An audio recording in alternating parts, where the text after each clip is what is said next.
How a Prince Became the Buddha.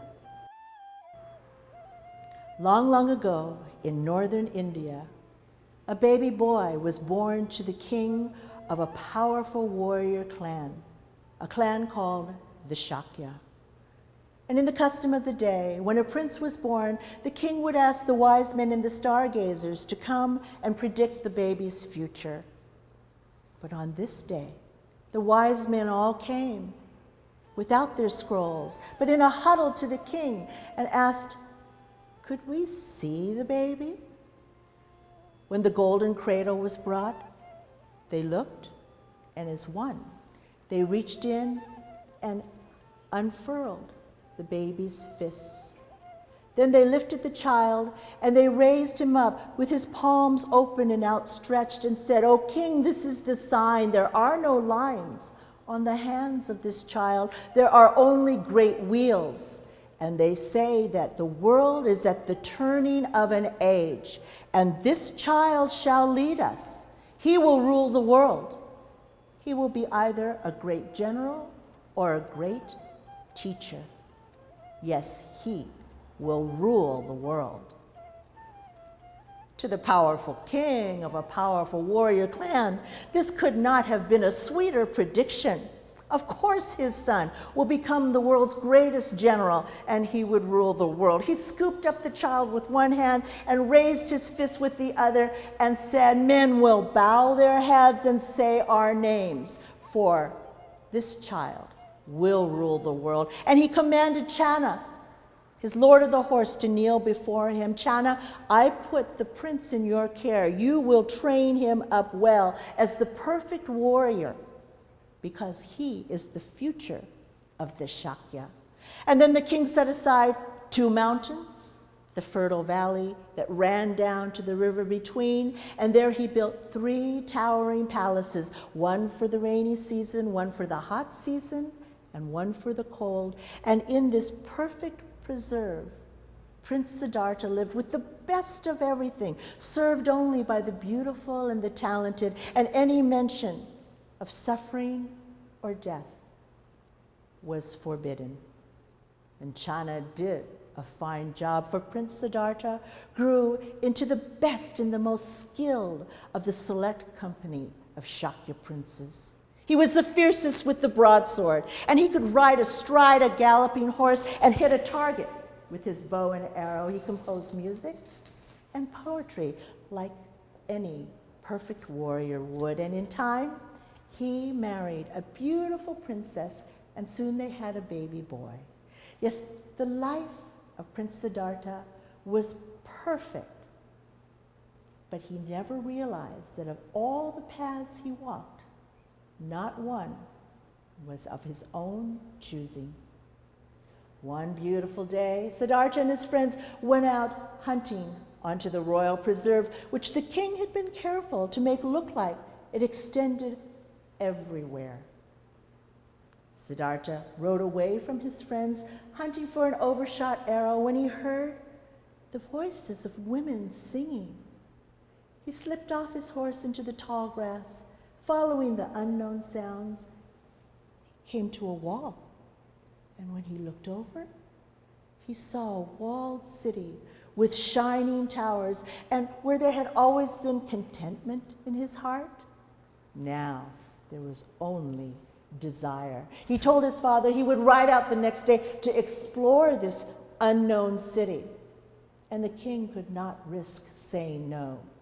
So as the prince slept that night, hundreds of servants went out with brooms to sweep the roadway between the palace and the city. A squadron of soldiers went to gather all the young and lovely people to line the roads the next day, while another squadron went into the city to hustle away the blemished and the unlovely.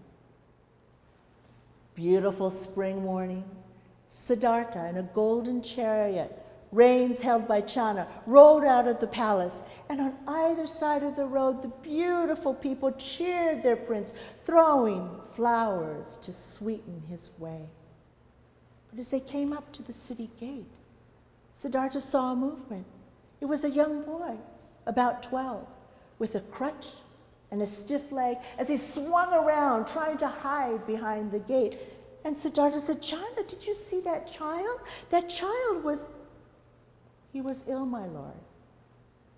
He has a sickness that takes away his strength. Well, when will he be well like us again? I do not know, my lord. I cannot say. They rode further into the city, and another movement caught Siddhartha's eye, and he saw a face with lines and long gray hair.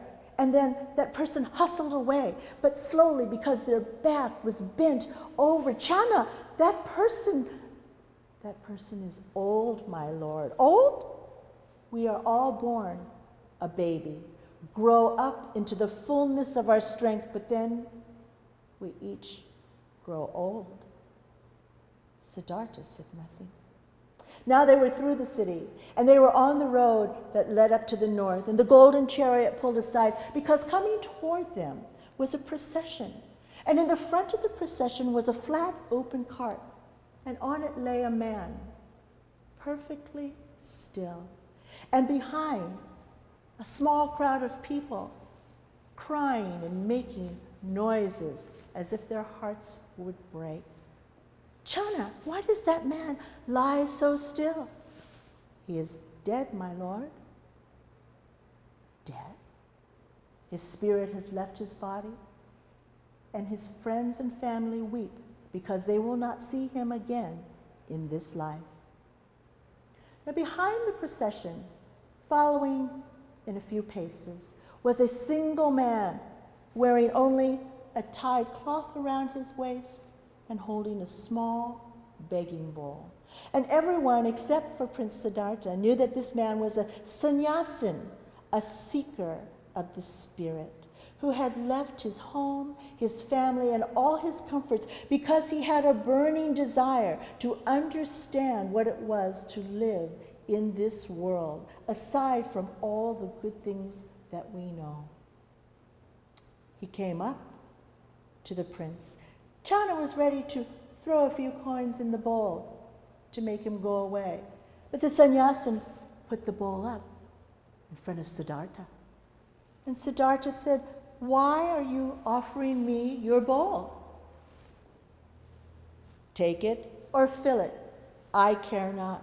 I seek only the life of the spirit because I wish to understand all this." And he's made the gesture out. Siddhartha followed his hand and looked and saw the dead man, his weeping friends and family, the beautiful city full of the suffering and the beautiful, and the towering palaces all beyond.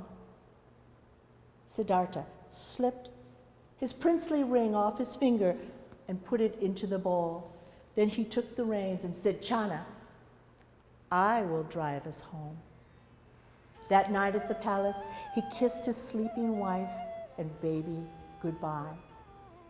And Prince Siddhartha left the palace, that beautiful, perfect world, to become a sannyasin. And he searched many, many hard years, even to the point of death, looking to understand how he could live in a world full of suffering and death, until one day he sat in the shade of a great tree and said, "I am not getting up until I can find my way to live in this world." And there he stayed and struggled until he came upon his way. He called it the middle way, a way of meditation and being kind to others. And he lived the middle way so fully that people called him the Buddha, which means he who is awake. And many people came to hear his teachings. Men will bow their heads and say our name because he will rule the world. Prince Siddhartha's kingdom disappeared thousands of years ago, but his name is still said all over the world. Because another name for the Buddha is Shakyamuni, which means wise teacher of the Shakya. Millions and millions of people have taken his teachings, and they have gone from India to Nepal, Tibet, China, Korea, Japan, Southeast Asia, and even here to the West. And in a way that his father, the king, could never have imagined, his son, who was never a general, did come to rule the world.